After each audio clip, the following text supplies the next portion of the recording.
ਵਾਹਿਗੁਰੂ। ਇੱਕ ਓੰਕਾਰ ਸਤਿਨਾਮ ਕਰਤਾ ਪੁਰਖ ਨਿਰਭਉ ਨਿਰਵੈਰ ਅਕਾਲ ਮੂਰਤ ਅਜੂਨੀ ਸੈਭੰ ਗੁਰ ਪ੍ਰਸਾਦ। ਜਿਤਾ ਜੀਉ ਪਿੰਡ ਸਭ ਤੇਰਾ, ਤੂੰ ਅੰਤਰਜਾਮੀ ਪੁਰਖ ਭਗਵਾਨ।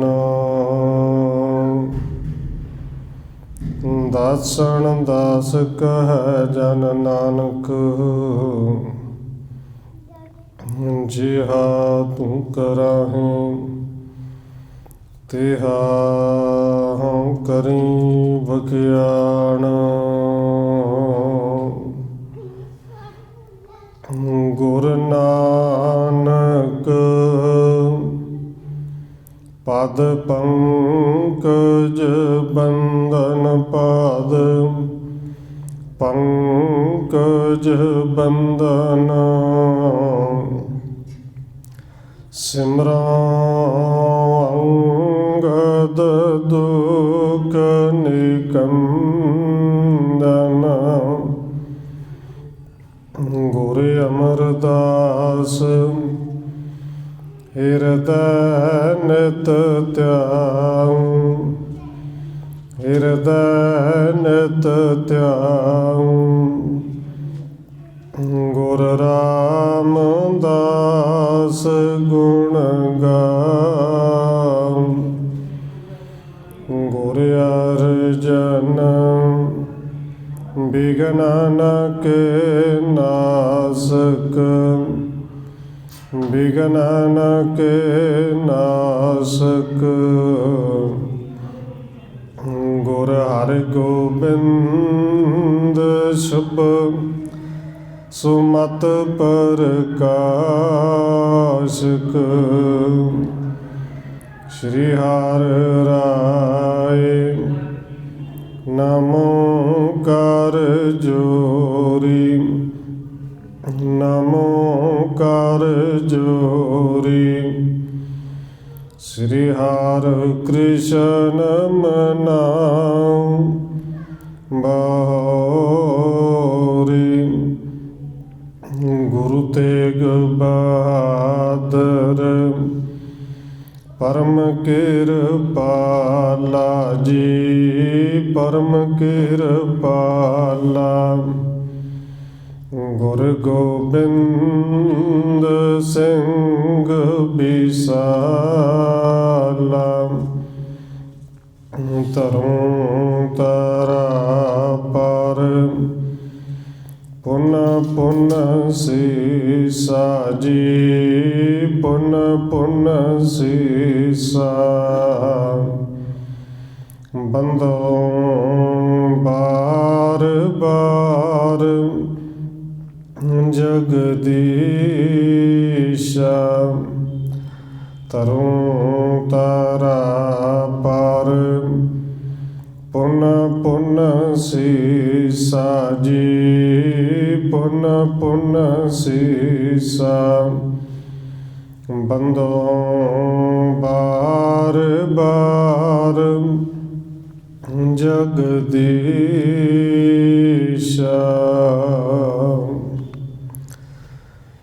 ਜਿਸ ਮਹਿ ਅੰਮ੍ਰਿਤ ਗਿਆਨ ਹੈ, ਮਾਣਕ ਭਗਤ ਬੈਰਾਗ। ਸ਼੍ਰੀ ਗੁਰੂ ਗ੍ਰੰਥ ਸਾਹਿਬ ਉਦਦ, ਬੰਦੋਂ ਕਰ ਅਨੁਰਾਗ। ਏਕ ਓੰਕਾਰਾ ਸਤਿਗੁਰੂ ਜਹ ਪ੍ਰਸਾਦ ਸਚ ਹੋਏ। ਵਾਹਿਗੁਰੂ ਜੀ ਕੀ ਫਤਿਹ ਹੈ, ਬਿਘਨ ਬਿਨਾਸਣ ਸੋਏ। ਏਕ ਓੰਕਾਰਾ ਸਤਿਗੁਰੂ ਜਿਹ ਪ੍ਰਸਾਦ ਸਚ ਹੋਏ। ਵਾਹਿਗੁਰੂ ਜੀ ਕੀ ਫਤਿਹ ਹੈ। ਬਿਘਨ ਬਿਨਾਸਣ ਸੋਏ। ਵਾਹਿਗੁਰੂ ਸਾਹਿਬ ਜੀ ਅਸ ਕਹਿ ਕਿਰਪਾ ਦ੍ਰਿਸ਼ਟ ਪ੍ਰਭ ਦੇਖੀ। ਭਵ ਆਪਦਾ ਸਭ ਹਰਿ ਬਿਸਿਖੀ। ਆਪਣੇ ਅੰਗ ਸੰਗ ਤਿਹ ਲਾਏ। ਨੌ ਨਿਤ ਦਈ ਸਦਨ ਮਹਿ ਪਾਏ।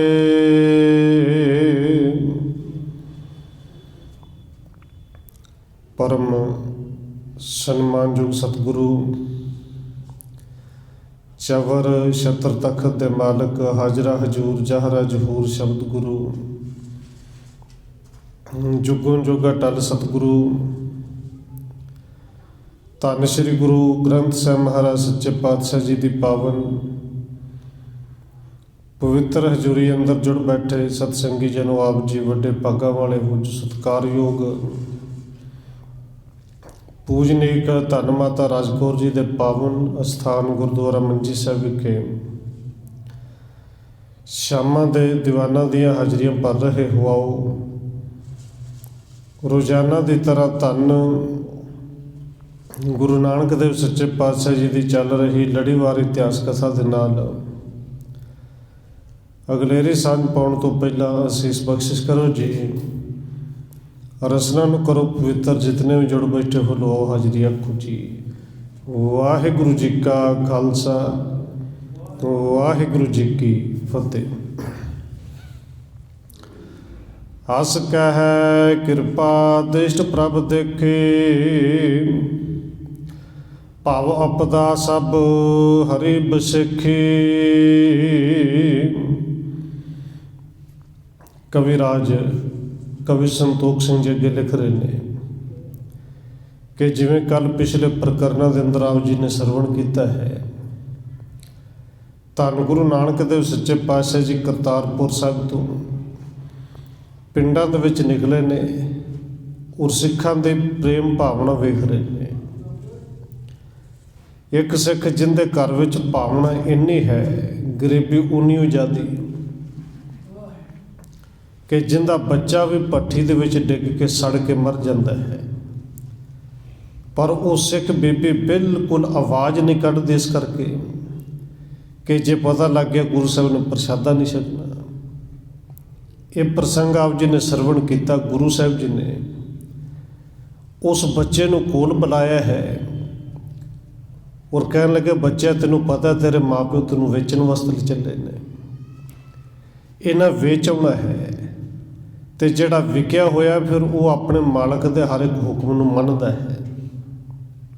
ਔਰ ਜਦੋਂ ਬੱਚੇ ਨੇ ਛੋਟੀ ਜਿਹੀ ਬਰੀਕ ਜਿਹੀ ਆਵਾਜ਼ ਵਿੱਚ ਹੱਥ ਜੋੜ ਕੇ ਕਿਹਾ ਕਿ ਸਤਿਗੁਰੂ ਜੀ ਆਪਣੇ ਮਾਲਕ ਦਾ ਮੈਂ ਹਰ ਹੁਕਮ ਮੰਨਾਂਗਾ, ਔਰ ਗੁਰੂ ਸਾਹਿਬ ਨੇ ਉੱਥੇ ਸ਼ਬਦ ਉਚਾਰਨ ਕੀਤਾ ਆਪਣੇ ਮਨ ਨੂੰ ਸੰਬੋਧਨ ਕਰਕੇ ਕਿ ਹੈ ਮੈਂ ਵੀ ਮੁੱਲ ਖਰੀਦਿਆ ਹੋਇਆ ਆਪਣੇ ਮਾਲਕ ਦਾ, ਪਰ ਮੇਰਾ ਮਾਲਕ ਉਹ ਹੈ ਜਿਹੜਾ ਸਭ ਤੋਂ ਵੱਡਾ ਹੈ।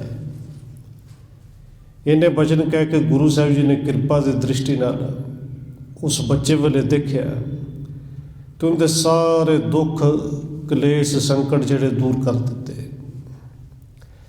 ਆਪਣੇ ਅੰਗ ਸੰਗ ਤਿਹ ਲਾਏ, ਨੌ ਨਿਤ ਦਈ ਸਦਨ ਮਹਿ ਪਾਏ। ਤੇ ਇਸ ਤਰ੍ਹਾਂ ਕਹਿ ਕੇ ਜਦੋਂ ਗੁਰੂ ਸਾਹਿਬ ਨੇ ਬੱਚੇ ਨੂੰ ਆਪਣੇ ਅੰਗ ਸੰਗ ਲਾਇਆ, ਭਾਵ ਕੇ ਘੁੱਟ ਕੇ ਜੱਫੀ ਪਾਈ, ਗਲ ਦੇ ਨਾਲ ਲਾਇਆ ਤੇ ਬੱਚੇ ਨੂੰ 9 ਨਿਧੀਆਂ ਜਿਹੜੀਆਂ ਨੇ ਉਹ ਖਜ਼ਾਨਾ ਦੇ ਦਿੱਤਾ। ਚਤੁਰ ਪਦਾਰਥ ਛਿਨ ਮਹਿ ਦੀਨੇ, ਜੀਵਨ ਮੁਕਤ ਸੋ ਤਿੰਨੋਂ ਕੀਨੇ। ਹੁਣ 9 ਨਿਧ ਖਜ਼ਾਨਾ ਜਿਹੜਾ ਹੈ ਇਹ ਮਨੋ ਤੱਕ ਸਾਰੀ ਦੁਨੀਆ ਦੇ ਵਿੱਚ 9 ਖਜ਼ਾਨੇ ਨੇ ਅਸਲ ਵਿੱਚ ਵੱਡੇ, ਸਾਰੇ ਖਜ਼ਾਨੇ ਦੇ ਦਿੱਤੇ। ਪਰ ਉਹ ਸਾਰੇ ਖਜ਼ਾਨਿਆਂ ਤੋਂ ਵੱਡਾ ਖਜ਼ਾਨਾ ਕਿਹੜਾ ਹੈ ਜਿਹਨੂੰ ਧੰਨ ਗੁਰੂ ਅਰਜਨ ਦੇਵ ਸੱਚੇ ਪਾਤਸ਼ਾਹ ਜੀ ਬਖਸ਼ਿਸ਼ ਕਰਦੇ ਨੇ ਕਿ ਪੀਓ ਦਾਦੇ ਕਾ ਖੋਲ ਡਿੱਠਾ ਖਜ਼ਾਨਾ। ਤਾਂ ਮੇਰੇ ਮਨ ਭਇਆ ਨਿਦਾਨਾ। ਉਹ ਖਜ਼ਾਨਾ ਅਸਲ ਵਿੱਚ ਨਾਮ ਦਾ ਹੈ, ਉਹ ਖਜ਼ਾਨਾ ਬਾਣੀ ਦਾ ਹੈ। ਔਰ ਗੁਰੂ ਸਾਹਿਬ ਜੀ ਨੇ ਨਾਮ ਕਰਕੇ ਵੀ, ਔਰ ਬਾਹਰ ਦੇ ਜਿਹੜੇ ਆਰਥਿਕ ਦਸ਼ਾ ਹੈ ਉਸ ਪੱਖੋਂ ਵੀ ਇਹਨਾਂ ਨੂੰ ਨੌਨਿਤ ਖਜ਼ਾਨੇ ਬਖਸ਼ੇ, ਅਮੀਰੀ ਬਖਸ਼ੀ, ਅੰਦਰ ਦੇ ਵੀ ਬਾਹਰ ਦੀ ਵੀ। ਔਰ ਇਕੱਲੇ ਖਜ਼ਾਨੇ ਨੇ, ਗੁਰੂ ਸਾਹਿਬ ਜੀ ਨੇ 4 ਪਦਾਰਥ ਵੀ ਉਸ ਵੇਲੇ ਦਿੱਤੇ। ਔਰ ਇਕੱਲੇ ਬੱਚੇ ਨੂੰ ਨਹੀਂ, ਜੀਵਨ ਮੁਕਤ ਸੋ ਤੀਨੋ ਕਿਨ, ਕਿਉਂਕਿ ਉਸ ਬੱਚੇ ਦੇ ਮਾਂ, ਉਹਦੇ ਪਿਓ ਜਿਹੜੇ ਢੰਗ ਦੇ ਨਾਲ ਇੱਥੋਂ ਤੱਕ ਸੇਵਾ ਕੀਤੀ ਕਿ ਬੱਚੇ ਦੀ ਜਾਨ ਦੀ ਪਰਵਾਹ ਨਹੀਂ ਕੀਤੀ, ਵੇਚਣ ਲਈ ਵੀ ਤਿਆਰ ਹੋ ਗਏ ਕਿ ਪ੍ਰਸ਼ਾਦਾ ਛਕਾਉਣਾ ਹੈ। ਗੁਰੂ ਸਾਹਿਬ ਜੀ ਨੇ ਤਿੰਨਾਂ ਨੂੰ ਜੀਵਨ ਮੁਕਤੀ ਬਖਸ਼ਿਸ਼ ਕੀਤੀ। ਇਸ ਪ੍ਰਕਾਰ ਕਰ ਤਿਨੇ ਨਿਹਾਲਾ, ਬਹੁ ਗਮਣੇ ਪ੍ਰਭੂ ਕਿਰਪਾਲਾ। ਸਤਿਗੁਰੂ ਜੀ ਨੇ ਉਹਨਾਂ ਤਿੰਨਾਂ ਨੂੰ ਜੀਵਨ ਮੁਕਤ ਕਰਕੇ, ਮੋਹ ਮਾਇਆ ਅੰਦਰੋਂ ਕੱਢ ਕੇ, ਨਾਮ ਦਾ ਅੰਦਰ ਪਿਆਰ ਬਿਠਾ ਕੇ, ਤਿੰਨਾਂ ਨੂੰ ਨਿਹਾਲ ਕਰਕੇ ਗੁਰੂ ਸਾਹਿਬ ਜੀ ਉਸ ਤੋਂ ਅੱਗੇ ਹੋਰ ਪਿੰਡਾਂ ਵਿੱਚ ਗਏ ਨੇ ਕਿ ਹੋਰ ਸਿੱਖਾਂ ਦੇ ਜਾ ਕੇ ਪਰਖ ਕਰਨੀ, ਉਹਨਾਂ ਦੀ ਸਿੱਖੀ, ਉਹਨਾਂ ਦੀ ਸੇਵਾ ਦੇਖਣੀ ਹੈ। ਅਪਰ ਗ੍ਰਾਮ ਮਹਿ ਬੈਠੇ ਜਾਏ, ਹੁਤੋ ਸਿੱਖ ਇੱਕ ਤਹਾਂ ਬਸਾਈ। ਸਤਿਗੁਰੂ ਜੀ ਉਸ ਤੋਂ ਬਾਅਦ ਅੱਗੇ ਗਏ, ਕਿਸੇ ਹੋਰ ਪਿੰਡ ਦੇ ਵਿੱਚ ਜਾ ਕੇ ਬੈਠੇ ਨੇ ਜਿੱਥੇ ਗੁਰੂ ਦਾ ਇੱਕ ਸਿੱਖ ਰਹਿੰਦਾ ਹੈ। ਜਾਏ ਜੋ ਸੰਤ ਤਾਹੇ ਘਰ ਕੋਈ, ਹਿਤ ਧਾਰ ਸੇਵਾ ਕਰ ਹੈ ਸੋਈ। ਔਰ ਉਹ ਗੁਰੂ ਦਾ ਸਿੱਖ ਇੰਨਾ ਭਾਵਨਾ ਵਾਲਾ ਹੈ ਕਿ ਉਹਦੇ ਘਰ ਕੋਈ ਵੀ ਸੰਤ ਰੂਪ ਚਲਾ ਜਾਏ, ਫਿਰ ਉਹ ਪਹਿਰਾਵਾ ਨਹੀਂ ਸੀ ਵੇਖਦਾ ਕਿ ਇਹ ਸੰਤ ਜਿਹੜਾ ਹੈ ਸਿੱਖ ਹੈ, ਹਿੰਦੂ ਹੈ, ਮੁਸਲਮਾਨ ਹੈ, ਇਹਨੇ ਪਹਿਰਾਵਾ ਕਿਵੇਂ ਦਾ ਪਾਇਆ ਹੈ। ਜਿਹੜਾ ਵੀ ਸੰਤ ਰੂਪ ਚਲਾ ਜਾਂਦਾ ਸੀ ਉਹਦੀ ਬੜੀ ਪ੍ਰੇਮ ਦੇ ਨਾਲ, ਭਾਵਨਾ ਦੇ ਨਾਲ ਸੇਵਾ ਕਰਦਾ ਸੀ। ਪੁੰਨ ਸੋ ਕਰ ਹੈ ਪ੍ਰਸ਼ਨ ਬਣਾਈ, ਸਾਧ ਮਿਲੇ ਫਲ ਦੇਹੋ ਬਤਾਈ। ਸੰਤਾਂ ਮਹਾਂਪੁਰਸ਼ਾਂ ਨੂੰ ਪਹਿਲੋਂ ਉਹਨੇ ਲੰਗਰ ਪਾਣੀ ਛਕਾਉਣਾ, ਸੇਵਾ ਕਰਨੀ, ਅਤੇ ਲੰਗਰ ਪਾਣੀ ਛਕਾਉਣ ਤੋਂ ਬਾਅਦ ਜਿਹੜਾ ਵੀ ਸੰਤ ਜਨ ਜਾਂਦਾ ਸੀ ਹਰ ਕਿਸੇ ਤੋਂ ਸਵਾਲ ਇੱਕੋ ਹੀ ਕਰਦਾ ਸੀ ਕਿ ਭਾਈ ਸਾਧੂ ਨੂੰ ਮਿਲਣ ਦਾ ਫਲ ਕੀ ਮਿਲਦਾ ਹੈ, ਜਾਂ ਸਾਧੂ ਦੀ ਸੇਵਾ ਦਾ ਫਲ ਕੀ ਹੈ।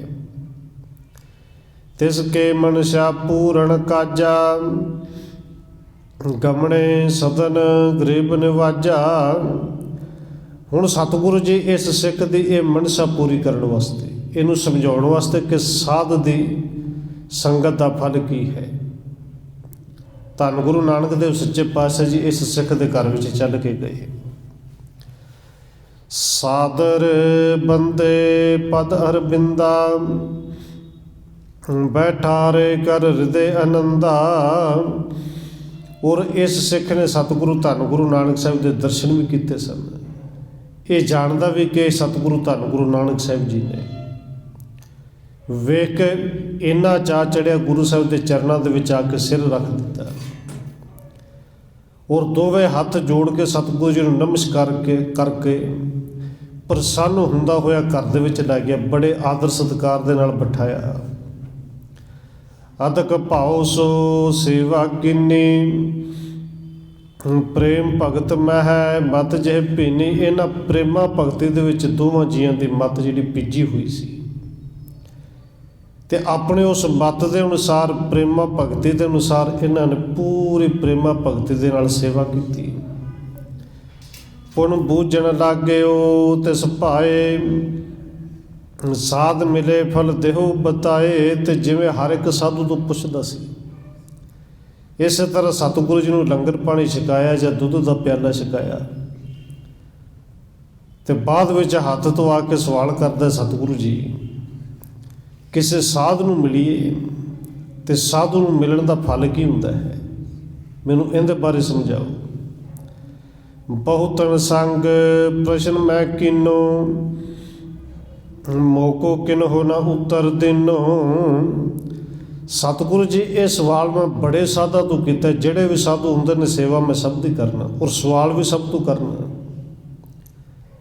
ਪਰ ਕਿਸੇ ਨੇ ਮੈਨੂੰ ਇਸ ਸਵਾਲ ਦਾ ਉੱਤਰ ਬਣਾ ਕੇ ਦਿੱਤਾ ਨਹੀਂ। ਕਹਿ ਬਣਾਏ ਅਨੇਕ ਬਿਦ ਮੇਰੇ ਨਿਸ਼ਾ ਨਾ ਹੋਏ। ਆਪਣੇ ਵੱਲੋਂ ਤੋਂ ਬੜੇ ਢੰਗ ਨਾਲ ਬਣਾ ਸਵਾ ਕੇ ਮੈਨੂੰ ਦੱਸਦੇ ਰਹੇ। ਅੱਖਰ ਉਹਨਾਂ ਨੇ ਬੜੇ ਸੋਹਣੇ ਵਰਤੇ ਕਿ ਸਾਧੂ ਦੀ ਸੇਵਾ ਦਾ ਕੀ ਕੀ ਫਲ ਹੈ, ਪਰ ਕੇਵਲ ਅੱਖਰਾਂ ਨਾਲ ਦੱਸੇ ਮੇਰੀ ਤਸੱਲੀ ਨਹੀਂ ਹੋਈ।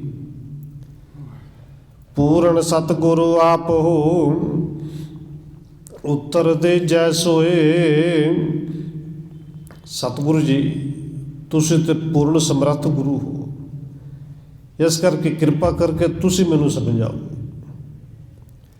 ਹੁਣ ਕਿਉਂਕਿ ਸਮਝਾਇਆ ਤੇ ਬਹੁਤਿਆਂ ਨੇ ਅੱਖਰਾਂ ਦੇ ਨਾਲ ਸਮਝਾਇਆ ਹੈ, ਤੇ ਧੰਨ ਗੁਰੂ ਨਾਨਕ ਦੇਵ ਸੱਚੇ ਪਾਤਸ਼ਾਹ ਜੀ ਹੁਣ ਇੱਥੇ ਚਾਹੁੰਦੇ ਨੇ ਕਿ ਅੱਖਰ ਨਾਲ ਸ਼ਾਇਦ ਇਹਨੂੰ ਸਮਝ ਨਾ ਲੱਗੇ, ਕੁਝ ਪ੍ਰੈਕਟੀਕਲੀ ਉਦਾਹਰਣ ਹੋਵੇ, ਪ੍ਰੈਕਟੀਕਲੀ ਕਰਕੇ ਨੂੰ ਸਮਝਾਈਏ ਕਿ ਸਮਝ ਲੱਗ ਜੇ। ਕਰੁਣਾ ਨਿਧਿਓ ਬਚਨ ਉਚਾਰਾ ਜਾਵੋ ਬੜੇ ਉਜਾਰ ਮਝਾਰਾ। ਸਤਿਗੁਰੂ ਧੰਨ ਗੁਰੂ ਨਾਨਕ ਦੇਵ ਸੱਚੇ ਪਾਤਸ਼ਾਹ ਜੀ ਕਿਰਪਾ ਦੇ ਘਰ ਵਿੱਚ ਆਏ ਤੇ ਬਚਨ ਕੀਤੇ। ਕਹਿਣ ਲੱਗੇ ਭਾਈ ਜਾ ਫਿਰ ਉਜਾੜ ਦੇ ਵਿੱਚ, ਜੰਗਲ ਦੇ ਵਿੱਚ ਚਲਾ ਜਾ, ਤੇਰੇ ਸਵਾਲ ਦਾ ਤੈਨੂੰ ਜਵਾਬ ਮਿਲੇਗਾ। ਤਹਾਂ ਤਰੋਵਰ ਏਕ ਸੁਹਾਏ ਵਾਹਿਗੁਰੂ ਕਹਿ ਬੈਠੋ ਜਾਏ। ਕਹਿੰਦੇ ਉੱਥੇ ਇੱਕ ਦਰਖਤ ਦੀ ਨਿਸ਼ਾਨੀ ਦੱਸੀ ਕਿ ਦਰਖਤ ਹੈ। ਉਹ ਦਰਖਤ ਵੇਖ ਕੇ ਦਰਖਤ ਦੇ ਥੱਲੇ ਜਾ ਕੇ ਵਾਹਿਗੁਰੂ ਕਹਿ ਕੇ ਬੈਠ ਜੀ, ਤੇ ਥੋੜਾ ਸਮਾਂ ਬੈਠ ਕੇ ਵਾਹਿਗੁਰੂ ਵਾਹਿਗੁਰੂ ਕਹਿੰਦਾ ਰਹੀ। ਤੇ ਨਿਸ਼ਾ ਹੋਏ ਹੈ ਤੇਰੀ ਸੁਣ ਕੇ ਗਇਓ ਉਜਾਰ ਸੁਹੇਰੀ। ਸਤਿਗੁਰੂ ਜੀ ਕਹਿੰਦੇ ਨੇ ਬਸ ਉੱਥੋਂ ਤੇਰੇ ਸਵਾਲ ਦਾ ਜਵਾਬ ਵੀ ਮਿਲੇਗਾ ਔਰ ਤੇਰੀ ਤਸੱਲੀ ਵੀ ਪੂਰੀ ਤਰ੍ਹਾਂ ਹੋਏਗੀ, ਕਿਉਂਕਿ ਅੱਖਰਾਂ ਨਾਲ ਤੈਨੂੰ ਸਮਝ ਲੱਗਦੀ ਨਹੀਂ, ਉੱਥੇ ਤੇਰੀ ਤਸੱਲੀ ਹੋਏਗੀ। ਸਤਿਗੁਰੂ ਤੋਂ ਆਗਿਆ ਲਈ ਸਿੱਖ ਉਸੇ ਤਰ੍ਹਾਂ ਚਲਾ ਗਿਆ, ਜਾ ਕੇ ਜੰਗਲ ਦੇ ਵਿੱਚ ਉਹ ਰੁੱਖ ਲੱਭਿਆ, ਰੁੱਖ ਦੇ ਥੱਲੇ ਜਾ ਕੇ ਬੈਠ ਗਿਆ। ਪਾਇਓ ਬਿਰਖ ਬਤਾਇਓ ਜਿਹਵਾ ਵਾਹਿਗੁਰੂ ਕਹਿ ਬੈਠਿਓ ਤਹਵਾ। ਕਹਿੰਦੇ ਜਿਹੜਾ ਰੁੱਖ ਗੁਰੂ ਸਾਹਿਬ ਨੇ ਕਿਹਾ ਸੀ ਉਹ ਰੁੱਖ ਲੱਭ ਕੇ ਉਹਦੇ ਥੱਲੇ ਇਹ ਬੈਠ ਗਿਆ, ਵਾਹਿਗੁਰੂ ਕਹਿ ਕੇ ਬੈਠਿਆ ਹੈ ਔਰ ਕੁਝ ਸਮਾਂ ਬੈਠ ਕੇ ਵਾਹਿਗੁਰੂ ਵਾਹਿਗੁਰੂ ਕਹਿੰਦਾ ਰਿਹਾ। ਤਰ ਪਰ ਦੇਖੇ ਬਾਇਸ ਦੋ ਦਰਸ਼ਨ ਕਰ ਇਸ ਪੇ ਬਖਸ਼ੋ। ਕਹਿੰਦੇ ਜਦੋਂ ਇਹ ਦਰਖਤ ਦੇ ਥੱਲੇ ਬੈਠਣ ਲੱਗੇ ਨੇ, ਦਰਖਤ ਦੇ ਉੱਤੇ ਦੋ ਕਾਂ ਬੈਠੇ ਹੋਏ ਵੇਖੇ, ਤੇ ਜਦੋਂ ਇਹਦੇ ਕਾਵਾਂ ਨੇ ਇਸ ਸਿੱਖ ਦੇ ਦਰਸ਼ਨ ਕੀਤੇ, ਉਸੇ ਵੇਲੇ ਸਤਿਗੁਰੂ ਜੀ ਦੀ ਲੀਲਾ ਹੈ ਕਿ ਦਰਸ਼ਨ ਕਰਦਿਆਂ ਨਾਲ ਉਹ ਦੋਵੇਂ ਬਗਲੇ ਬਣ ਗਏ। ਕਿਤਕ ਬੇਰ ਬੈਠਿਓ ਹਟਿਆਇਓ ਸ੍ਰੀ ਗੁਰ ਸੋ ਅਸ ਬੈਣ ਅਲਾਇਓ। ਕੁਝ ਸਮਾਂ ਬੈਠ ਕੇ ਉੱਥੇ ਵਾਹਿਗੁਰੂ ਵਾਹਿਗੁਰੂ ਵਾਹਿਗੁਰੂ ਕਰਦਾ ਰਿਹਾ, ਪੜ੍ਹਦਾ ਰਿਹਾ ਔਰ ਫਿਰ ਹਟ ਕੇ ਵਾਪਸ ਆ ਗਿਆ। ਆ ਕੇ ਸਤਿਗੁਰੂ ਦੇ ਚਰਨਾਂ 'ਚ ਫਿਰ ਨਮਸਕਾਰ ਕੀਤੀ। ਸਤਿਗੁਰੂ ਧੰਨ ਗੁਰੂ ਨਾਨਕ ਸਾਹਿਬ ਜੀ ਨੂੰ ਫਿਰ ਕਹਿਣ ਲੱਗਿਆ, ਜਹ ਤੁਮ ਭੇਜਿਓ ਤਹਾਂ ਸਿਧਾਇਓ ਕੋਈ ਨਾ ਮਿਲਿਓ ਨਾ ਉੱਤਰ ਪਾਇਓ। ਕਿਉਂਕਿ ਸਮਝ ਹਜੇ ਵੀ ਨਹੀਂ ਲੱਗੀ। ਕਹਿੰਦਾ ਸਤਿਗੁਰੂ ਜੀ ਜਿਹੜੇ ਥਾਂ 'ਤੇ ਤੁਸੀਂ ਭੇਜਿਆ ਸੀ ਉੱਥੇ ਮੈਨੂੰ ਮਿਲੇ ਕੋਈ ਨਹੀਂ। ਕਾਂ ਹੀ ਬੈਠੇ ਸਨ ਦੋ, ਵੇਖਦੇ ਵੇਖਦੇ ਸ਼ਾਇਦ ਉਹਨਾਂ ਦਾ ਰੰਗ ਚਿੱਟਾ ਹੋ ਗਿਆ, ਬਗਲੇ ਬਣ ਗਏ। ਨਾ ਉੱਥੇ ਮੈਨੂੰ ਕੋਈ ਮਿਲਿਆ ਤੇ ਨਾ ਹੀ ਮੇਰੇ ਕਿਸੇ ਪ੍ਰਸ਼ਨ ਦਾ ਉੱਤਰ ਦਿੱਤਾ ਹੈ। ਪ੍ਰਭ ਭਾਖਿਓ ਪ੍ਰਭਾਤ ਬਹੋਰੇ ਉੱਤਰਲੇ ਹੋ ਜਾਏ ਤਿਸ ਠੌਰੇ। ਸਤਿਗੁਰੂ ਜੀ ਕਹਿੰਦੇ ਨੇ ਸਿੱਖਾ ਫਿਰ ਇੰਝ ਕੰਮ ਕਰ, ਕੱਲ੍ਹ ਸਵੇਰੇ ਸਵੇਰੇ, ਅੱਜ ਨੇ ਕੱਲ੍ਹ ਨੂੰ ਫਿਰ ਜਾਈ, ਉਸੇ ਰੁੱਖ ਦੇ ਥੱਲੇ ਜਾ ਕੇ ਬੈਠੀ, ਤੇਰੇ ਸਵਾਲ ਦਾ ਜਵਾਬ ਉੱਥੋਂ ਹੀ ਮਿਲੇਗਾ ਔਰ ਤਸੱਲੀ ਬਖਸ਼ ਮਿਲੇਗਾ। ਆਇਸ ਪਾਏ ਗਇਓ ਤੇ ਕਾਲਾ ਬਕ ਦਰਸ਼ਨ ਕਰ ਪਏ ਮਰਾਲਾ। ਗੁਰੂ ਸਾਹਿਬ ਦੀ ਆਗਿਆ ਲੈ ਕੇ ਉਸੇ ਤਰ੍ਹਾਂ ਰਾਤ ਸਤਿਗੁਰੂ ਜੀ ਦੀ ਸੇਵਾ ਕੀਤੀ। ਭਾਈ ਬਾਲੇ ਜੀ ਨੂੰ ਲੰਗਰ ਪਾਣੀ ਛਕਾਇਆ, ਜਦੋਂ ਅੰਮ੍ਰਿਤ ਵੇਲਾ ਹੋਇਆ ਸਤਿਗੁਰੂ ਜੀ ਉੱਠ ਕੇ ਇਸ਼ਨਾਨ ਕਰਦੇ ਨੇ। ਦਿਨ ਦਾ ਚੜਾ ਚੜਿਆ, ਗੁਰੂ ਕਾ ਇਹ ਸਿੱਖ ਫਿਰ ਜੰਗਲ ਵਿੱਚ ਗਿਆ ਤੇ ਜਦੋਂ ਜਾ ਕੇ ਦੇਖਿਆ ਕਿ ਦੋ ਬਗਲੇ ਉੱਥੇ ਬੈਠੇ ਨੇ, ਪਰ ਉਹ ਬਗਲਿਆਂ ਨੇ ਜਦੋਂ ਗੁਰੂ ਦੇ ਇਸ ਸਿੱਖ ਦੇ ਦਰਸ਼ਨ ਕੀਤੇ, ਦਰਸ਼ਨ ਕਰਦਿਆਂ ਨਾਲ ਉਹ ਜਿਹੜੇ ਹੰਸ ਬਣ ਗਏ। ਦੇਖ ਤਹ ਹੱਠ ਕਰ ਪੁਨ ਆਵਾ, ਬੈਠ ਸਮੀਪ ਬ੍ਰਿਤੰਤ ਸੁਣਾਵਾ। ਉਹਨਾਂ ਨੂੰ ਵੇਖ ਕੇ ਉਸੇ ਤਰ੍ਹਾਂ ਵਾਹਿਗੁਰੂ ਕਿਹਾ, ਵਾਹਿਗੁਰੂ ਕਹਿ ਕੇ ਰੁੱਖ ਥੱਲੇ ਬੈਠਿਆ। ਕੁਝ ਸਮਾਂ ਗੁਰੂ ਗੁਰੂ ਜਪਿਆ ਔਰ ਫਿਰ ਸਤਿਗੁਰੂ ਦੇ ਕੋਲ ਆ ਗਿਆ। ਆ ਕੇ ਸਤਿਗੁਰੂ ਨੂੰ ਸਾਰਾ ਬ੍ਰਿਤਾਂਤ ਫਿਰ ਦੱਸਿਆ। ਸਤਿਗੁਰੂ ਜੀ ਕੱਲ੍ਹ ਵਾਲੇ ਜਿਹੜੇ ਕਾਂ ਤੋਂ ਬਗਲੇ ਬਣੇ ਸਨ ਉਸੇ ਰੁੱਖ 'ਤੇ ਬੈਠੇ ਨੇ, ਔਰ ਅੱਜ ਜਦੋਂ ਉਹਨਾਂ ਨੂੰ ਵੇਖਿਆ ਉਹਨਾਂ ਨੇ ਰੰਗ ਆਪਣਾ ਉਹੀ ਰੱਖਿਆ, ਪਰ ਇਸ ਤਰ੍ਹਾਂ ਲੱਗਦਾ ਸੀ ਜਿਵੇਂ ਬਗਲਿਆਂ ਤੋਂ ਉਹ ਹੰਸ ਬਣ ਗਏ ਨੇ। ਪੂਰਬ ਦਿਨ ਬਾਇਸ ਕਰ ਹੋਏ, ਆਜ ਮਰਾਲ ਪਿਖੇ ਮੈਂ ਦੋਏ। ਸਤਿਗੁਰ ਜੀ ਪਹਿਲਾਂ ਉਹ ਗਿਆ ਸੀ ਤਾਂ ਉਹ ਕਾਂ ਤੋਂ ਬਗਲੇ ਬਣ ਗਏ ਸਨ, ਪਰ ਅੱਜ ਉਹਨਾਂ ਦੋਵਾਂ ਬਗਲਿਆਂ ਨੂੰ ਵੇਖਿਆ ਤੇ ਉਹ ਬਗਲਿਆਂ ਤੋਂ ਹੰਸ ਬਣ ਗਏ। ਪਰ ਇਹ ਸਮਝ ਨਹੀਂ ਪਈ ਕਿ ਤੂੰ ਵੇਖਿਆ ਤੇ ਤਾਂ ਨਹੀਂ ਬਣੇ, ਉਹਨਾਂ ਨੇ ਤੈਨੂੰ ਵੇਖਿਆ ਤੇ ਤਾਂ ਬਣ ਗਏ, ਤੇਰੇ ਦਰਸ਼ਨ ਕੀਤੇ ਤਾਂ ਬਣ ਗਏ। ਸਮਝ ਫਿਰ ਨਹੀਂ ਲੱਗੀ।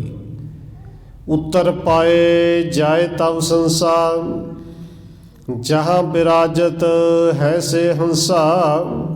ਸਤਿਗੁਰੂ ਜੀ ਇਹ ਤੇ ਵੇਖਿਆ ਕਿ ਉਹ ਬਗਲਿਆਂ ਤੋਂ ਹੰਸ ਬਣ ਗਏ, ਪਰ ਬੰਦਾ ਤਾਂ ਉੱਥੇ ਕੋਈ ਮਿਲੇ ਹੀ ਨਹੀਂ।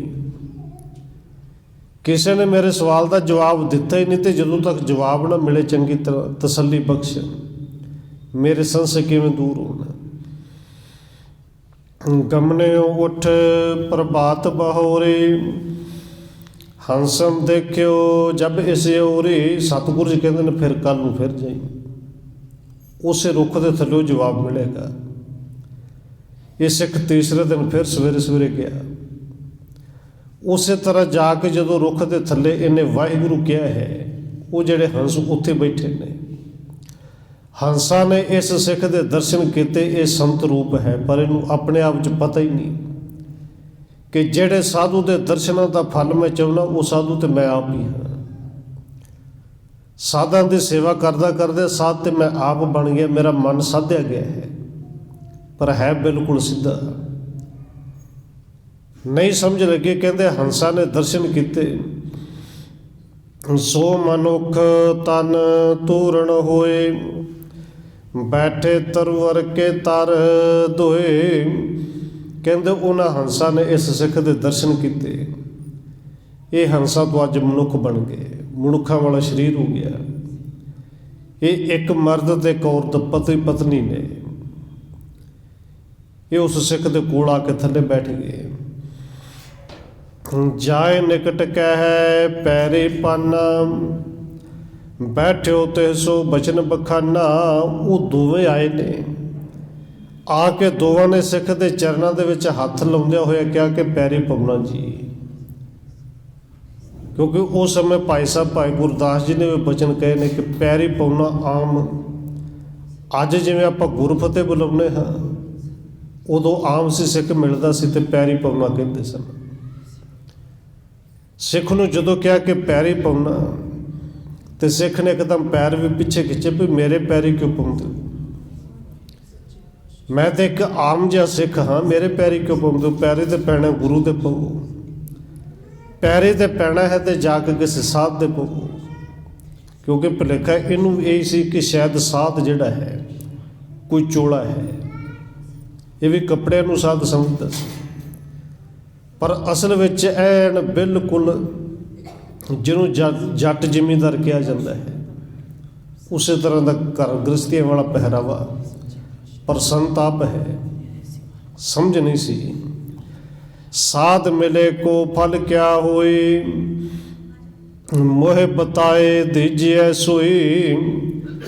ਇਹ ਕਹਿੰਦਾ ਵੀ ਮੇਰੇ ਪੈਰੀ ਨਾ ਪਓ, ਮੈਂ ਤਾਂ ਤੁਹਾਡੇ ਪੈਰੀ ਪੈਣ ਲਈ ਤਿਆਰ ਹਾਂ, ਬਸ ਮੈਨੂੰ ਇੱਕ ਸਵਾਲ ਦਾ ਜਵਾਬ ਦੇ ਦਿਓ। ਸਮਝ ਹਜੇ ਵੀ ਨਹੀਂ ਲੱਗੀ ਕਿ ਸਾਧ ਦੇ ਦਰਸ਼ਨ ਦਾ ਫਲ ਕੀ ਹੁੰਦਾ ਹੈ, ਸਾਧੂ ਦੇ ਦਰਸ਼ਨਾਂ ਦਾ ਕਿੰਨਾ ਕੁ ਫਲ ਮਿਲਦਾ ਹੈ, ਉਹ ਦੱਸ ਦਿਓ।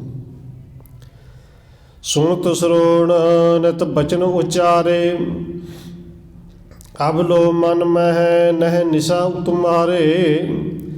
ਇਹ ਸੁਣ ਕੇ ਉਹਨਾਂ ਦੋਵਾਂ ਨੇ ਇੱਕ ਦੂਜੇ ਵੱਲੇ ਦੇਖਿਆ। ਫਿਰ ਇਸ ਸਿੱਖ ਨੂੰ ਹੱਥ ਜੋੜ ਕੇ ਕਹਿੰਦੇ ਨੇ, ਭਾਈ ਤੂੰ ਇੰਨਾ ਹੀ ਭੋਲਾ ਹੈ, ਤੈਨੂੰ ਹਜੇ ਤੱਕ ਤੇਰੇ ਸਵਾਲ ਦਾ ਜਵਾਬ ਮਿਲਿਆ ਹੀ ਨਹੀਂ ਕਿ ਸਮਝ ਹੀ ਨਹੀਂ ਆਈ। ਪੂਰਬ ਬਾਇਸ ਦੇਹ ਹਮਾਰਾ, ਬਕ ਹੋਏ ਤਬ ਦਰਸ਼ਨ ਹਾਰਾ। ਕਹਿੰਦੇ ਸਿੱਖਾ ਤੈਨੂੰ ਸੱਚਮੁੱਚ ਸਮਝ ਨਹੀਂ ਆਈ, ਨਾਲੇ ਹੈਰਾਨ ਹੁੰਦੇ ਨੇ ਕਿ ਤੈਨੂੰ ਪਤਾ ਤੂੰ 2 ਦਿਨ ਪਹਿਲੋਂ ਆਇਆ ਸੀ। ਅਸੀਂ ਕਾਵਾਂ ਦੇ ਸਾਡੇ ਸਰੀਰ ਸਨ, ਕਾਵਾਂ ਵਾਲੇ, ਪਰ ਤੇਰੇ ਦਰਸ਼ਨ ਕੀਤੇ ਸੀ ਬਗਲੇ ਬਣ ਗਏ।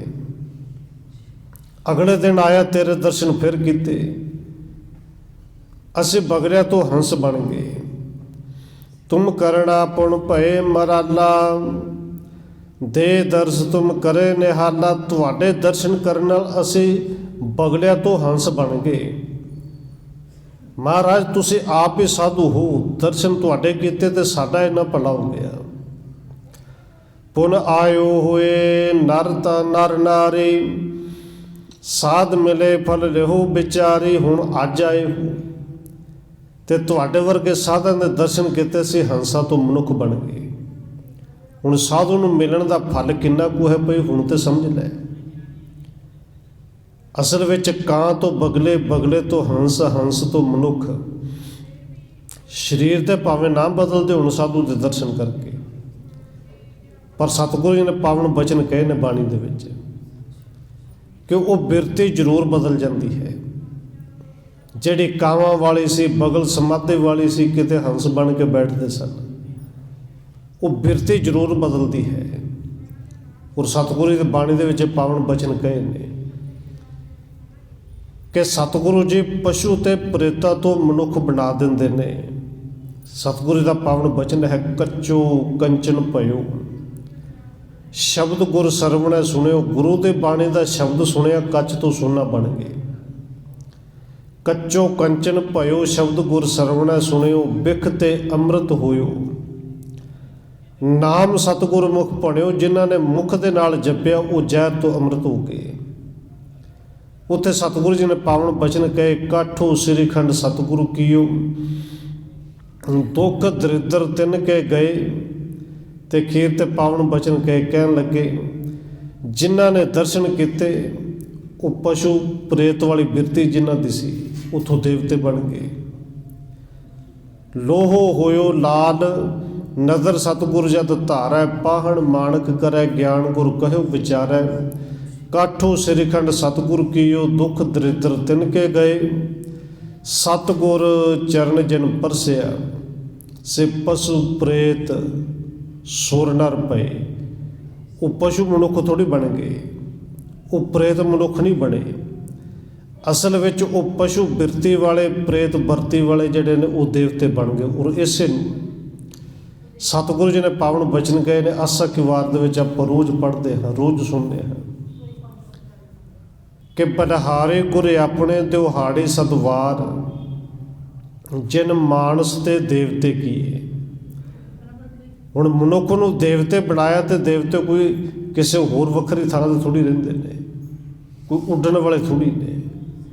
ਸਾਨੂੰ ਦੇਵਤੇ ਬਣਾਇਆ ਨਾ। ਔਰ ਸਤਿਗੁਰੂ ਜੀ ਕਹਿੰਦੇ ਨੇ, ਕਰਤ ਨਾ ਲਾਗੇ ਵਾਰ, ਐਸਾ ਕਰਦੇ ਉਹਨੂੰ ਸਮਾਂ ਵੀ ਨਹੀਂ ਲੱਗਦਾ। ਉਹ ਸਿੱਖ ਭਾਈ ਆਪ ਹੀ ਸਾਧ ਹੈ, ਉਹਨੇ ਆਪਣੇ ਮਨ ਨੂੰ ਸੇਵਾ ਕਰ ਕਰਕੇ ਸਾਧੇ ਬੜਾ ਹੈ। ਹੁਣ ਉਹ ਦੇਹ ਜਿਨ੍ਹਾਂ ਦੀ ਪਲਟੀ, ਅਸਲ ਵਿੱਚ ਗੁਰੂ ਸਾਹਿਬ ਜੀ ਦਾ ਸਮਝਾਉਣ ਦਾ ਤਰੀਕਾ ਸੀ। ਸਤਿਗੁਰੂ ਜੀ ਨੇ ਜਿਵੇਂ ਸਮਝਾਇਆ ਨਾ, ਇਸੇ ਤਰ੍ਹਾਂ ਦਾ ਇੱਕ ਜਗਿਆਸੂ ਸੀ ਕਿ ਜਿਹੜਾ ਹਰ ਕਿਸੇ ਨੂੰ ਪੁੱਛਦਾ ਸੀ ਕਿ ਦੱਸੋ ਪ੍ਰੇਮ ਦੀ ਹੱਦ ਕਿੱਥੋਂ ਤੱਕ ਹੈ। ਜੇ ਕਿਸੇ ਨੇ ਦਾਨ ਕਰਨਾ ਹੋਵੇ ਤੇ ਦਾਨ ਦੀ ਹੱਦ ਕਿੱਥੋਂ ਤੱਕ ਹੈ। ਤਿਆਗ ਕਰਨਾ ਹੋਵੇ, ਲੋਕ ਬੜਾ ਕਹਿੰਦੇ ਨੇ ਤਿਆਗ ਕੀਤਾ, ਤਿਆਗ ਦੇ ਹੱਦ ਕਿੱਥੋਂ ਤੱਕ ਹੈ। ਬੜਿਆਂ ਤੋਂ ਪੁੱਛਿਆ, ਪਰ ਕਿਸੇ ਨੇ ਸਮਝਾਇਆ ਸੀ ਕਿ ਭਾਈ ਜੇ ਇਹ ਸਵਾਲ ਪੁੱਛਣਾ ਚਾਹੁੰਦਾ ਨਾ ਤੇ ਮਨਸੂਰ ਕੋਲ ਚਲਾ ਜਾ, ਉਹਨੂੰ ਜੇਲ੍ਹ ਦੇ ਵਿੱਚ ਕੈਦ ਕੀਤਾ ਹੈ। ਕਸੂਰ ਹੁੰਦਾ ਸਿਰਫ ਇੰਨਾ ਹੈ ਕਿ ਉਹ ਕਹਿੰਦਾ ਅਨਲ ਹੱਕ, ਮੈਂ ਹੀ ਖੁਦਾ ਹਾਂ। ਔਰ ਹਕੀਕਤ ਇਹ ਹੈ ਮਨੁੱਖ ਨੇ ਅਸਲ ਵਿੱਚ ਜੇ ਕਿਸੇ ਨੇ ਭਵਿੱਖਬਾਣੀ ਮਨੁੱਖ ਦੀ ਦੱਸਣੀ ਹੋਵੇ ਨਾ, ਮਨੁੱਖ ਕੀ ਹੈ, ਤੇ ਭਵਿੱਖਬਾਣੀ ਇਹ ਹੀ ਹੋਵੇਗੀ ਕਿ ਮਨੁੱਖ ਰੱਬ ਹੀ ਹੈ। ਗੁਰੂ ਸਾਹਿਬ ਜੀ ਤੇ ਕਹਿੰਦੇ ਨੇ ਸਾਰਿਆਂ ਦੇ ਵਿੱਚ ਜੋਤ ਹੈ, ਪਰ ਪਹਿਚਾਣ ਕਿਸੇ ਵਿਰਲੇ ਨੂੰ ਆਵੇ। ਉਹਨੂੰ ਸਜ਼ਾ ਦਿੱਤੀ ਗਈ, ਕੱਲ ਸੂਲੀ ਤੇ ਚੜਾਉਣਾ ਹੈ। ਜਾ ਕੇ ਮਨਸੂਰ ਨੂੰ ਪੁੱਛਿਆ, ਔਰ ਇਸੇ ਤਰ੍ਹਾਂ ਜਾ ਕੇ ਸਵਾਲ ਪੁੱਛੇ ਸਨ ਕਿ ਮਨਸੂਰ ਸਾਹਿਬ ਦੱਸੋ, ਤਿਆਗ ਦੀ ਹੱਦ ਕੀ ਹੈ, ਦਾਨ ਦੀ ਹੱਦ ਕੀ ਹੈ, ਪਿਆਰ ਦੀ ਹੱਦ ਕੀ ਹੈ। ਤੇ ਮਨਸੂਰ ਨੇ ਅੱਗੋਂ ਕਿਹਾ ਕਿ ਅੱਖਰਾਂ ਨਾਲ ਦੱਸ ਦਿਆ, ਕਥਾ ਕਰਕੇ ਸਮਝਾ ਦਿਆ, ਕਿ ਜਾਂ ਪ੍ਰੈਕਟੀਕਲੀ ਸਮਝਾਵਾਂ। ਹੁਣ ਪੁੱਛਣ ਵਾਲੇ ਨੇ ਕਿਹਾ ਕਿ ਕਥਾ ਤਾਂ ਮੈਂ ਬੜੀ ਸੁਣੀ, ਬੜਿਆਂ ਨੇ ਸੁਣਾਈ, ਕਿਉਂਕਿ ਅੱਖਰਾਂ ਨਾਲ ਹੀ ਸੁਣਾਉਣੀ ਹੈ ਜੀ। ਕਿਸੇ ਦੇ ਅੱਖਰ ਬਹੁਤ ਕੀਲ ਕੇ ਰੱਖ ਦਿੰਦੇ ਨੇ, ਔਰ ਕਿਸੇ ਨੇ ਸਿੱਧੀ ਜਿਹੀ ਗੱਲ ਕਹਿ ਕੇ ਚਲੇ ਜਾਣਾ ਹੈ। ਕਥਾ ਕਰਕੇ ਨਹੀਂ, ਵਿਖਿਆਨ ਕਰਕੇ ਨਹੀਂ, ਪ੍ਰੈਕਟੀਕਲੀ ਸਮਝਾ ਜੋ ਤੇ ਆਨੰਦ ਆ ਜੇ। ਉੱਥੇ ਮਨਸੂਰ ਨੇ ਵੀ ਸਮਝਾਇਆ ਸੀ, ਕਹਿੰਦਾ ਆ ਅੱਧੀ ਰੋਟੀ ਹੈ, ਪਹਿਲੋਂ ਇਹਨੂੰ ਖਾ, ਫਿਰ ਅਗਲੀ ਗੱਲ ਦੱਸਾਂਗਾ। ਜਦੋਂ ਰੋਟੀ ਖਾਧੀ ਤੇ ਕਹਿੰਦਾ ਤੇਰਾ ਪਹਿਲਾ ਸਵਾਲ ਸੀ ਕਿ ਦਾਨ ਦੀ ਹੱਦ ਕਿੱਥੋਂ ਤੱਕ ਹੈ। ਬਸ ਇਹ ਦਾਨ ਦੀ ਹੱਦ ਹੀ ਕਿ ਤੈਨੂੰ ਪਤਾ 3 ਦਿਨ ਤੋਂ ਇਹਨਾਂ ਮੈਨੂੰ ਰੋਟੀ ਖਾਣ ਵਾਸਤੇ ਨਹੀਂ ਦਿੱਤੀ, ਪਾਣੀ ਪੀਣ ਵਾਸਤੇ ਨਹੀਂ ਦਿੱਤਾ। ਅੱਜ ਕੋਈ ਮਿਲਿਆ ਸੀ, ਇਹ ਅੱਧੀ ਰੋਟੀ ਦੇ ਗਿਆ ਕਿ ਦੇਖ ਕੱਲ ਤੱਕ ਤੇ ਫਾਂਸੀ ਚੜ੍ਹ ਜਾਣਾ ਹੈ, ਸੂਲੀ ਚੜ੍ਹ ਜਾਣਾ ਹੈ। ਘੱਟੋ ਘੱਟ ਰਾਤ ਥੋੜ੍ਹੀ ਜਿਹੀ ਤੇ ਸੌਖੀ ਨਿਕਲੇ, ਅੱਧੀ ਰੋਟੀ ਖਾ।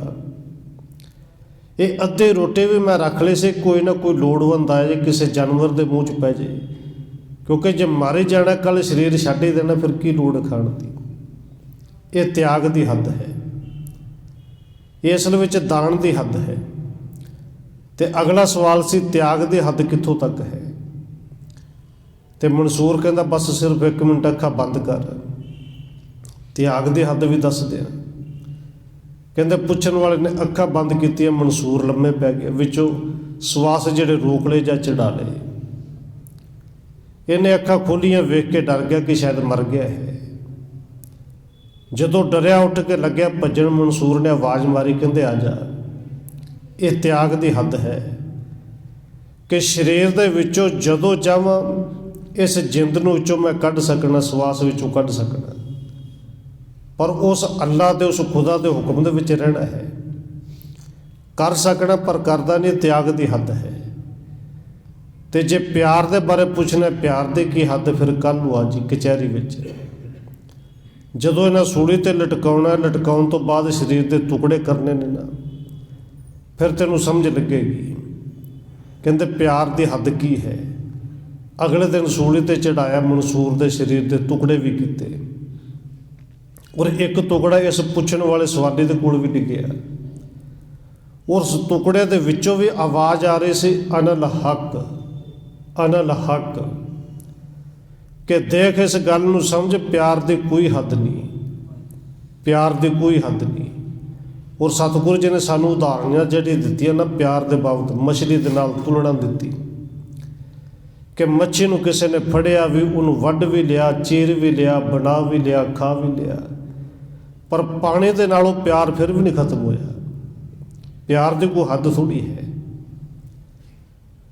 ਹੁਣ ਉਹਨਾਂ ਨੇ ਸਮਝਾਇਆ ਕਿ ਇਹ ਜਿਹੜੇ ਸੰਤਾਂ ਦੇ ਸੰਗਤ ਕਰਨ ਜਾਂ ਸੰਤਾਂ ਦੇ ਦਰਸ਼ਨਾਂ ਦਾ ਫਲ ਇਹ ਹੈ ਏਡਾ ਵੱਡਾ, ਇਹ ਕਥਨ ਤੋਂ ਬਾਹਰ ਹੈ।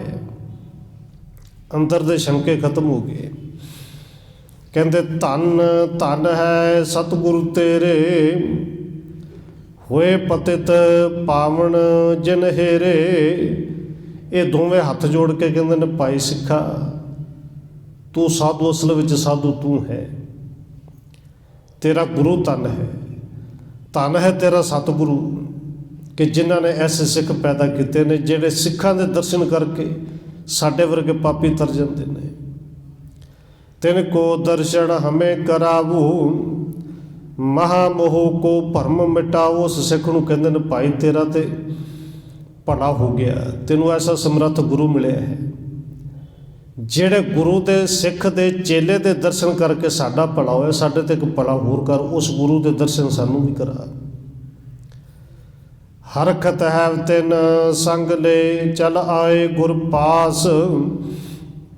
ਕਹਿੰਦੇ ਸਿੱਖ ਬੜਾ ਪ੍ਰਸੰਨ ਹੋਇਆ, ਦੋਵਾਂ ਨੂੰ ਨਾਲ ਲੈ ਕੇ ਧੰਨ ਗੁਰੂ ਨਾਨਕ ਦੇਵ ਸੱਚੇ ਪਾਤਸ਼ਾਹ ਜੀ ਦੇ ਕੋਲੇ ਕਰਤਾਰਪੁਰ ਸਾਹਿਬ, ਜਿੱਥੇ ਗੁਰੂ ਸਾਹਿਬ ਜੀ ਦੇ ਘਰ ਬੈਠੇ ਸਨ, ਉੱਥੇ ਆ ਗਿਆ ਹੈ।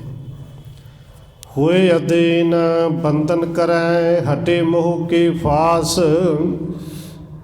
ਕਹਿੰਦੇ ਨੇ ਬੜਾ ਅਧੀਨ ਹੋ ਕੇ, ਮਸਕੀਨ ਹੋ ਕੇ, ਨਿਮਰਤਾ ਦੇ ਵਿੱਚ ਆ ਕੇ ਗੁਰੂ ਸਾਹਿਬ ਦੇ ਚਰਨਾਂ 'ਚ ਨਮਸਕਾਰ ਕੀਤੀ।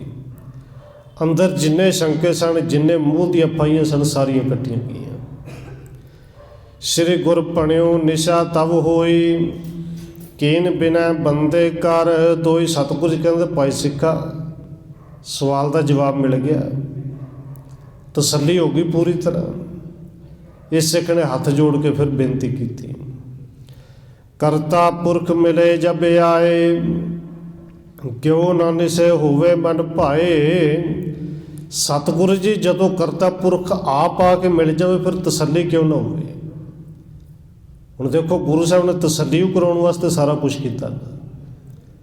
ਜੇ ਕਾਂ ਤੋਂ ਬਗਲੇ ਬਣਦੇ ਹੋਏ ਸਮਝ ਨਹੀਂ ਲੱਗੀ, ਬਗਲੇ ਤੋਂ ਹੰਸ ਬਣਦੇ ਹੋਏ ਵੇਖ ਕੇ ਸਮਝ ਨਹੀਂ ਲੱਗੀ, ਤੇ ਜਿਵੇਂ ਸਮਝ ਲੱਗੀ ਗੁਰੂ ਸਾਹਿਬ ਜੀ ਨੇ ਉਵੇਂ ਸਮਝਾ ਦਿੱਤਾ। ਔਰ ਗੁਰਬਾਣੀ ਦੇ ਵਿੱਚ ਸਤਿਗੁਰੂ ਜੀ ਨੇ ਬੜੇ ਤਰੀਕੇ ਵਰਤੇ ਕਿ ਸਿੱਖਾ ਕਿਸੇ ਵੀ ਤਰੀਕੇ ਨਾਲ ਤੈਨੂੰ ਸਮਝ ਲੱਗ ਜਾਏ ਸੀ। ਸਤਿਗੁਰੂ ਜੀ ਜਿਹਨੂੰ ਕਰਤਾ ਪੁਰਖ ਆਪ ਮਿਲੇ ਜੇ, ਫਿਰ ਉਹ ਮੇਰੇ ਵਰਗੇ ਮੂਰਖ ਜਿੰਨੇ ਮਰਜ਼ੀ ਹੋਣ, ਮੈਂ ਮੂਰਖ ਕੀ ਕੇਤਕ ਬਾਤ ਹੈ। ਕੋਟ ਪਰਾਦੇ ਤਰਿਆ ਰੇ ਗੁਰੂ ਨਾਨਕ ਜਿਨ ਸੁਣਿਆ ਪੇਖਿਆ, ਸੇ ਫਿਰ ਗਰਬਾਸ ਨਾ ਭਰਿਆ ਨੇ। ਭਾਵੇਂ ਕਿੱਡਾ ਵੀ ਮੂਰਖ ਹੋਵੇ, ਮੂਰਖਾਂ ਨੂੰ ਸਮਝਾਉਣ ਦੇ ਤਰੀਕੇ ਵੀ ਤੁਹਾਡੇ ਉਸੇ ਤਰ੍ਹਾਂ ਦੇ ਨੇ, ਨਿਰਾਲੇ ਨੇ।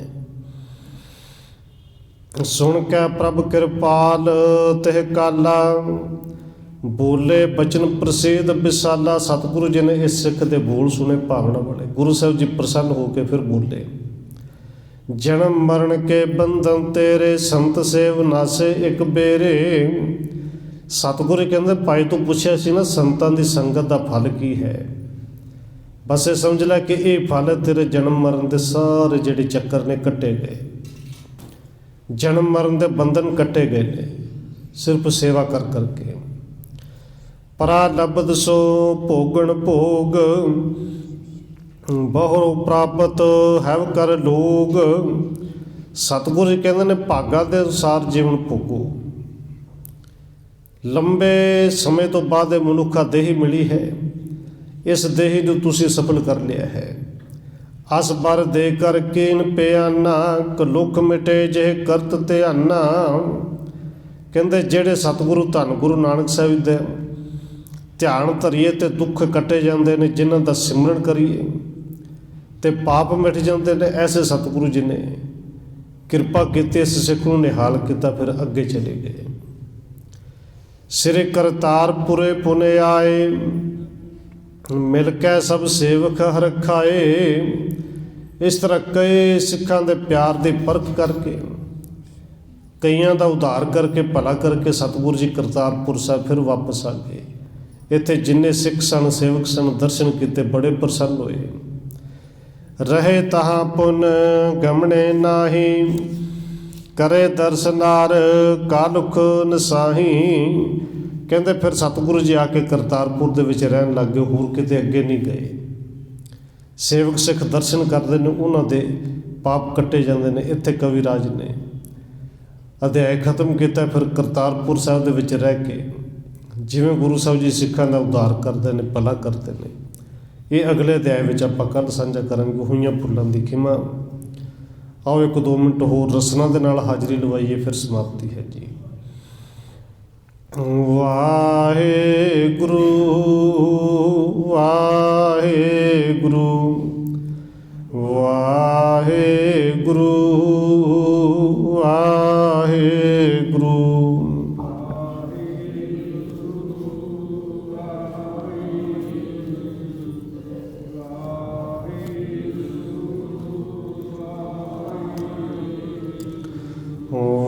ਵਾਹਿਗੁਰੂ ਵਾਹਿਗੁਰੂ ਵਾਹਿਗੁਰੂ ਵਾਹਿਗੁਰੂ।